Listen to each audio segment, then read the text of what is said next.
Dans le bruit du pétrisseur et l'odeur du levain, chaque jour, Ludovic Lebeau prépare sa fournée.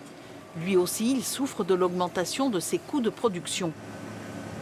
Certaines matières premières ont pris jusqu'à 50%, voire 80% d'augmentation. On a forcément une augmentation qui a un impact, nous, sur notre travail et sur notre chiffre d'affaires. Prévoyant, Ludovic a pu négocier son contrat auprès de son fournisseur d'électricité. Aujourd'hui, il bénéficie du bouclier tarifaire.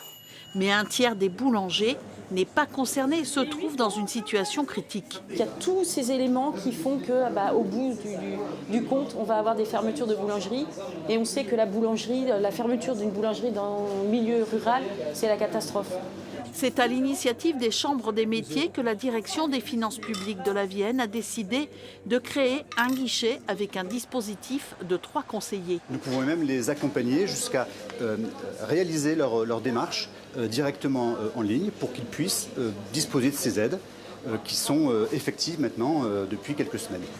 Un guichet utile pour cette boulangerie. Alors, ça nous fait 1,15 s'il vous plaît.